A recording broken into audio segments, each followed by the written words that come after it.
All right, let's just dive right in. I want you to imagine something. You're taken from the fringes of a vast empire, not to be a soldier, not to be a servant, but to become a living curiosity inside one of the wealthiest, most powerful palaces on earth. Why? Because you're small, unusually so. And in the Ottoman court, that one fact means your entire life is about to be turned upside down. This quote, it just cuts right to the bone, doesn't it? The second you walk through those palace gates, your body stops being your own. It gets a new job description.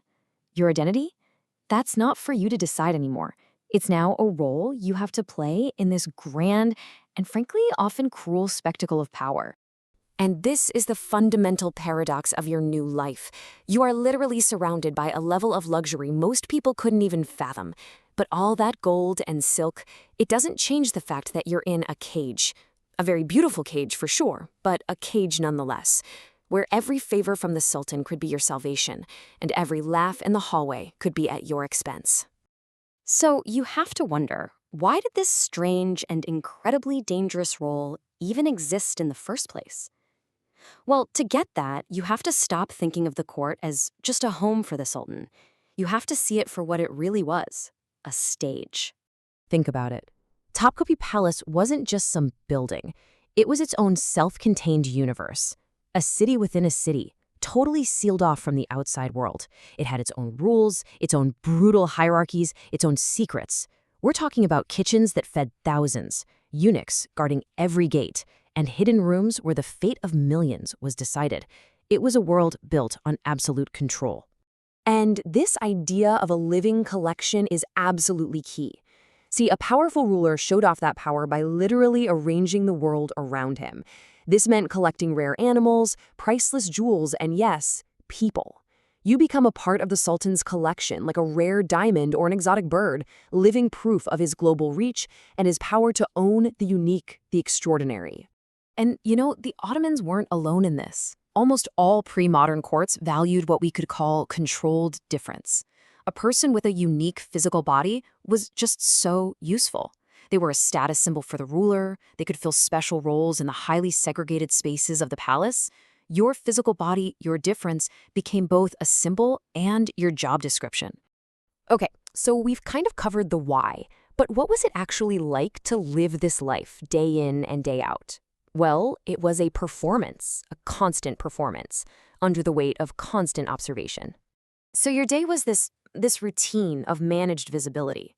First, you're dressed in these fine, often super colorful clothes, specifically designed to make you stand out. Then you wait. You always have to be available, always pleasing. Your performance might not be on an actual stage. It could just be a witty comment at the right moment, or simply being placed in a room to make a ceremony feel less formal. And the whole time you are watching everyone, because you know everyone is watching you. And this is where the real psychological terror comes in. Your entire value was completely unstable, totally dependent on the whims of the powerful. One day, a prince thinks you're charming. The next day, for whatever reason, he finds you embarrassing. A powerful woman in the harem trusts you with a secret, but tomorrow someone else decides you know way too much. Your entire position was built on shifting sand. And that's the trap, isn't it? You could never, ever just blend in. Your physical difference meant you were noticed the second you walked into a room. But that visibility almost never came with respect.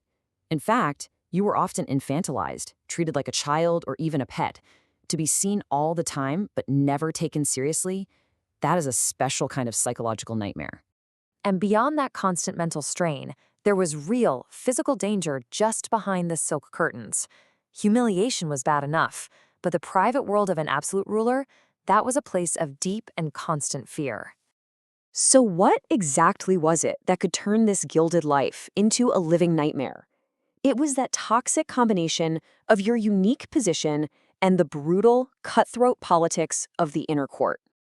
To survive, you had to become a master of this complex, unwritten rulebook. You had to navigate the jealousy, the ambition, the paranoia of the harem, which was basically a dynastic battlefield. One wrong word to the wrong person, one misplaced laugh, overhearing one secret you shouldn't have, that could get you beaten, thrown out, or, much, much worse. This really breaks down the problem perfectly. You had incredibly high visibility, so no hiding for you. But at the same time, you had a very low official rank and basically zero formal power. This made you the perfect target. You were close enough to powerful people to be seen as a threat, but not nearly powerful enough to actually protect yourself. And the suffering, man, it came from all sides. The mockery wasn't just overt cruelty. Sometimes it was worse, disguised as socially acceptable laughter. Many forms of dwarfism involve chronic pain, and back then there was no medical help for that. Then there was the constant infantilization, the very real sexual danger in a closed system where saying no was not an option. And, of course, the bitter resentment from others if you managed to gain even a tiny bit of unofficial influence. So the obvious question pops into your head, right? If it was so awful, why didn't you just leave? And the simple answer is the whole system was engineered to make escaping feel even more dangerous than staying put. You were stuck with an impossible choice. Inside the palace, sure, you faced degradation and captivity, but what about the outside? Out there, you were exposed, disposable. Think about it. You have a highly visible, unusual body, no family to protect you, and you're carrying around state secrets. That's not a recipe for freedom. That's a death sentence. And that is the cruel genius of a system like this. Your food, your fine clothes, your shelter, your very survival was handed to you by the same institution that was imprisoning you. The palace was both your prison and your only lifeline, making that gilded cage feel so much safer than this terrifying, uncertain world outside its walls. As we start to wrap this up, I think this quote is just so important. We have this idea that luxury equals a good life, but, amazing food doesn't taste so great when it's a reward for being obedient. And rich silk clothing doesn't feel very comfortable when it's just a costume you're being forced to wear. Because when you get right down to it, the cruelest prisons are often the ones dressed up as privilege. That beautiful, intricate machine of the court trapped you in a role you could never escape, where every compliment could hide an insult, and every bit of laughter was just a reminder of what they thought you were for. I mean, that really says it all. Can you imagine the profound tragedy of that? To be physically there, right at the center of a massive empire, to watch history being made, and yet to be perpetually seen as an object, a curiosity, something not quite fully human, by the very people who held your entire life in their hands. And that's the question we're left with, isn't it? It really forces you to think about the vast difference between visibility and recognition, between just being present and being a person.